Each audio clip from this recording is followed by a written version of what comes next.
हमारा डिबेट करने का जो स्टाइल है, जो तरीका है, वो बहुत ज़्यादा इम्पॉर्टेंट और बहुत ज़्यादा अंडररेटेड स्किल है आज के समाज में 2026 की रेंज में जब हम बात कर रहे हैं। तो शुरुआत करेंगे दो एग्जांपल्स के साथ, काफ़ी पावरफुल एग्जांपल्स हैं ऑफ कोर्स। पहली बात करेंगे कौवे की। तो रिसर्चर्स ने कौवों को कैप्टिविटी में रखा और रिसर्चर्स ऑफ कोर्स उनसे कुछ पजल सॉल्व करवाना चाहते थे। तो कौवे रादर देन एक्सेप्टिंग और rejecting the object that is in front of them, उनका एक बड़ा स्टाइल रहता है कि हम इस तरह से तो सेलेक्ट नहीं करेंगे। तो हम सेलेक्ट कैसे करेंगे? हम परखेंगे, देखेंगे। तो कौवे जो हैं वो रिसर्चर्स के दिए हुए ऑब्जेक्ट्स को परखते हैं, देखते हैं और समझ के आगे बढ़ने की कोशिश करते हैं। ये उनका एक स्टाइल है जिसको हमें समझना बेहद ज़रूरी है। दूसरा एग्जाम्पल लेते हैं वुल्फ का। तो एक जवान वुल्फ जो है, जो नया नया पैक में ज्वाइन होता है, वो रैंक में ऐसे नहीं बढ़ता कि जो लीडर ने बोला उसको 100% आंख बंद करके फॉलो करो। वो रैंक में ऊपर जाता है जब वो आइडियाज़ को चैलेंज करता है, जब वो पुराने तरीके जो चले आ रहे हैं उनको चैलेंज करता है और कुछ बेहतर सजेस्ट कर पाता है, कुछ इनपुट दे पाता है, तब वो लीडर बनता है उस वुल्फ पैक का।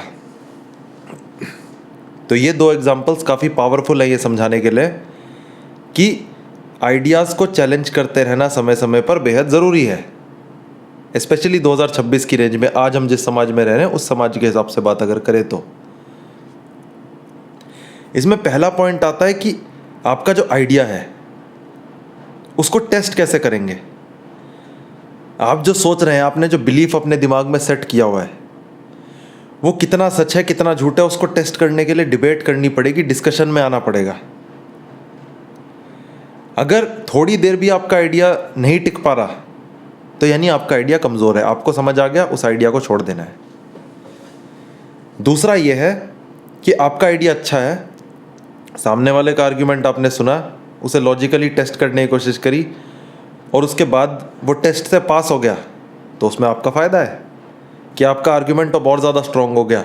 आपके आर्ग्यूमेंट के अगेंस्ट में कितने आर्ग्यूमेंट्स किस टाइप के आ सकते हैं, वो पूरा डेटा आपके पास रेडी है। अब आपके आर्सेनल में अब ज़्यादा वेपन्स हैं जिसको आप यूज़ कर सकते हो अगले डिस्कशन में, अगली डिबेट्स में। ये अपने आप में कितनी मज़ेदार बात है, सोच के एक बार देखिए। इसमें आ जाता है दूसरा पॉइंट, और दूसरा पॉइंट है कि क्रिटिकल थिंकिंग जो है वो जितनी बढ़िया डिबेट्स के थ्रू, डिस्कशन के थ्रू, जब दो लॉजिकल आइडियाज़ आपस में चैलेंज होते हैं, क्लैश होता है उनका, तब जिस लेवल की क्रिटिकल थिंकिंग डेवलप हो सकती है, वैसी क्रिटिकल थिंकिंग दुनिया की कोई भी किताब पढ़ के नहीं मिल सकती। ये समझने वाली बात है। क्यों? क्योंकि डिबेट आपको प्रैक्टिकल एक्सपोजर देता है उन आइडियाज़ का जिन आइडियाज़ के साथ आप डिसएग्री करते हो। डिसएग्री आप करते हो तभी उन आइडियाज़ की वैल्यू है, तभी मज़ा आएगा। क्योंकि या तो सीख के निकलोगे कि ठीक है मैं गलत था, इंटेलेक्चुअली ऑनेस्ट पोजीशन लेता हूँ, मैं गलत था, इस तरह से मान के शांति से निकलोगे जिसमें आपका फ़ायदा है बहुत ज़्यादा। या फिर आपका आर्ग्यूमेंट और ज़्यादा स्ट्रॉन्ग और ज़्यादा मजबूत हो जाएगा जिससे कि आपका बहुत बड़ा फ़ायदा होने वाला है। आपके कम्युनिकेशन स्किल इंप्रूव होते हैं, आपकी लॉजिकल थिंकिंग इंप्रूव होती है, आपकी क्रिटिकल थिंकिंग इंप्रूव होती है। पर हमें बचपन से क्या सिखाया जाता है कि बहस में मत पड़ो, डिबेट मत करो, अपना शांति से बात करने की कोशिश करो। दूसरे आदमी को कोई चीज़ बुरी लग जाए क्या पता, तो इसलिए अपने ओपिनियन को दबा दो। अपने ओपिनियन को केवल तभी दबाना है जब आपका डायरेक्टली पैसे का नुकसान हो रहा हो, ये मैं बोल रहा हूँ।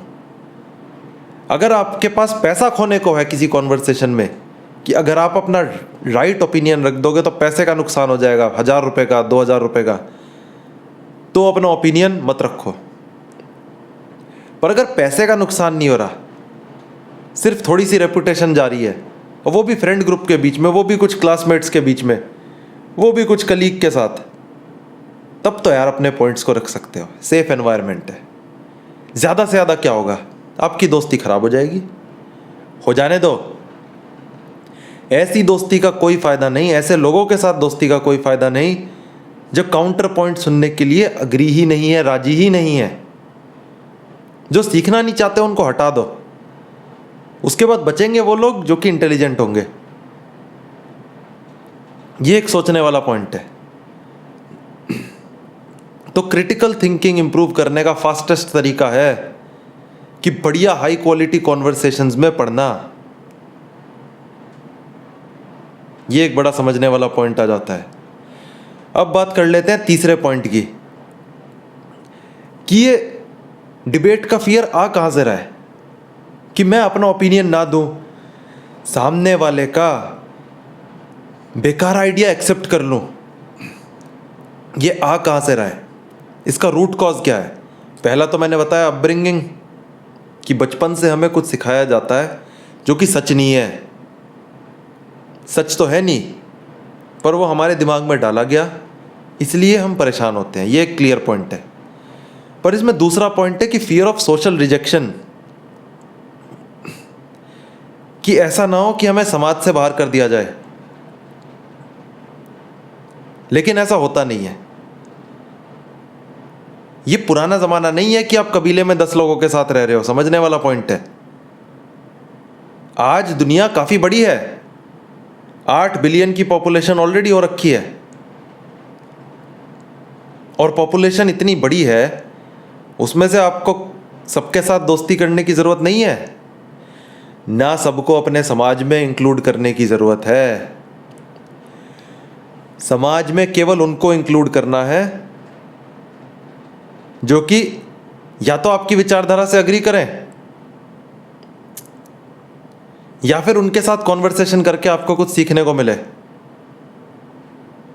कि जरूरी नहीं है अग्रीमेंट है, पर एटलीस्ट इस चीज पे अग्रीमेंट है कि भाई डिसएग्रीमेंट होना चाहिए। बिना डिसएग्रीमेंट के ग्रोथ हो नहीं सकती। और सोशल वैलिडेशन के चक्कर में क्यों नहीं पड़ना, इस पे तो मैं वीडियो बना चुका हूं ऑलरेडी। तो समाज का वैलिडेशन लेने के चक्कर में अपने पॉइंट को दबा देना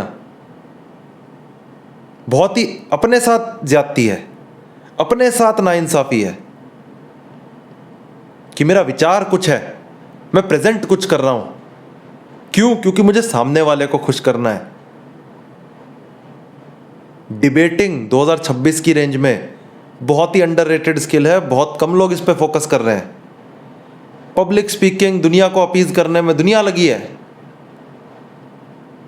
पर सामने से अगर कोई खराब आइडिया आ रहा है उसको काउंटर करने के लिए ना हमारा स्कूलों में सिखा रहा, ना हम खुद सीखना चाहते,